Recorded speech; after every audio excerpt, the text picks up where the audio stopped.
Please subscribe to our channel, Pacific Front Untold, and be sure to leave a comment after watching a video.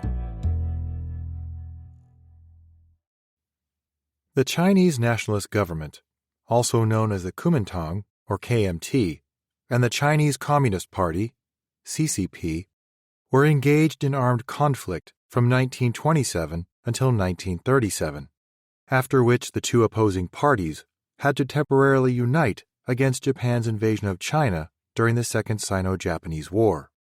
That conflict lasted from 1937 to 1945, but when Japan surrendered on August 15, 1945, it could have marked the end of 8 years of brutal warfare in China. However, the war-torn country immediately experienced another 4 years of fighting, as the KMT and CCP resumed fighting each other for total control of China. The Chinese Civil War had 2 phases, with the first phase lasting from 1927 to 1937, and the second from 1945 to 1949.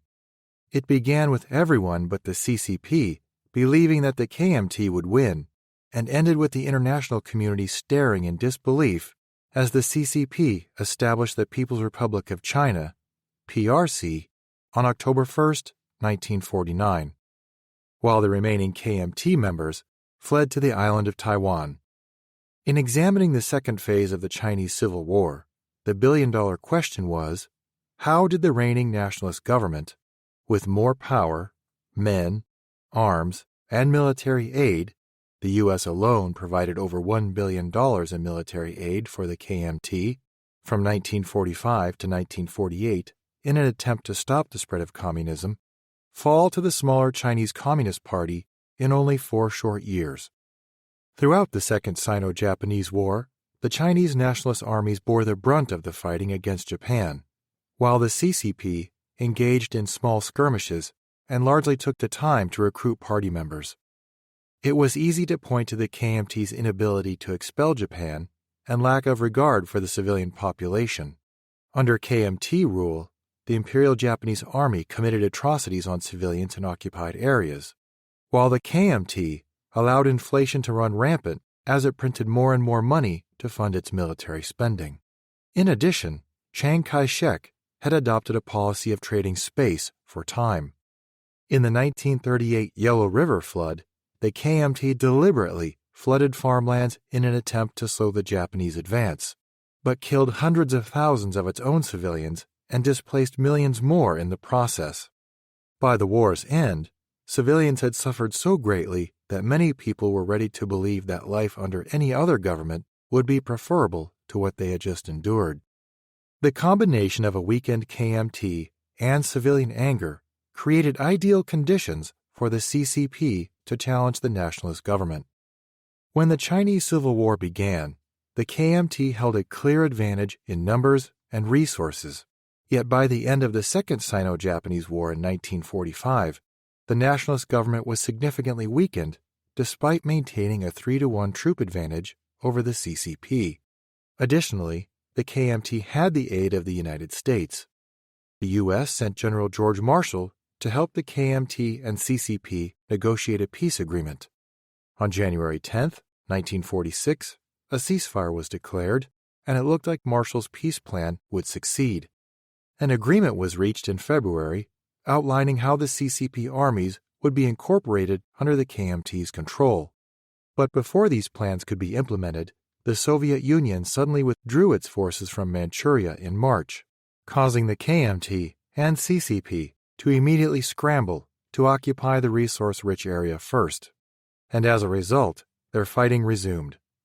The differences between the KMT's and CCP's resources informed their military strategy. In 1946, the CCP sustained heavy losses, and the KMT was still on the offensive.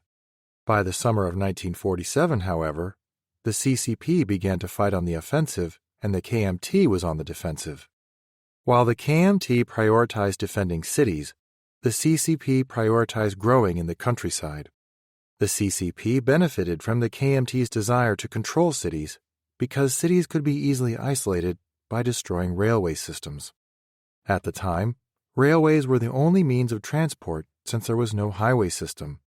While the city-based middle and upper-class KMT supporters suffered greatly from inflation and sieges, CCP peasants in the countryside were less adversely affected because they could grow their own food and rely on a barter system to survive. The KMT's army's mobility was severely limited by the desire to control cities and prevent U.S. weapons from falling into CCP hands. Unfortunately for the KMT, because China lacked infrastructure and the KMT lacked the means to transport U.S. weapons quickly, advanced weaponry like tanks often proved to be more of a liability than an asset, and much of the lighter equipment and supplies, like firearms and ammunition, were stolen by the CCP. Thus, in arming the KMT to fight against communism, the U.S. inadvertently immobilized the KMT and armed the CCP. The KMT and CCP's differences in leadership and ideology also significantly impacted the war's outcome. The KMT suffered from poor leadership, with Chiang Kai-shek often paralyzed by indecision and failing to strike when the KMT had opportunities. KMT soldiers suffered from low morale because, unlike many CCP soldiers, they were fighting without a clear cause. The CCP, by contrast, was led by the charismatic Mao Zedong and benefited from the military strategy of Lin Biao. Unlike the KMT, the CCP was incredibly effective in growing its armies to offset any casualties. In 1945, the CCP had about 1 million soldiers. By June 1946, the CCP's People's Liberation Army, or PLA, had grown to nearly 1.3 million troops, even as they sustained casualties on the battlefield. By June 1948, the PLA had grown to 2.8 million soldiers. While the KMT and CCP both used press gangs to forcibly recruit soldiers, the CCP was extremely effective in gaining soldiers through propaganda and KMT defections. When a KMT soldier who had endured terrible conditions defected to the CCP, the KMT not only lost a soldier, but its enemy gained one. Eventually, hundreds of thousands of KMT soldiers ended up defecting to the CCP. As the People's Liberation Army grew, it was able to switch from guerrilla warfare tactics to conventional warfare and gain and hold territory. By the end of 1948, the CCP occupied a third of China. It soon became clear that the KMT was going to lose its position in China. As a result, in January 1949, the desperate KMT telegrammed Mao, calling for an end to the Civil War because the people have suffered badly. That fall, the CCP took control over all of mainland China. The course of the Chinese Civil War challenged many common conceptions about power and demonstrated how factors like belief, morale, creative tactics, and inspiring leadership can rival and defeat numerical advantages in soldiers, money, and weapons.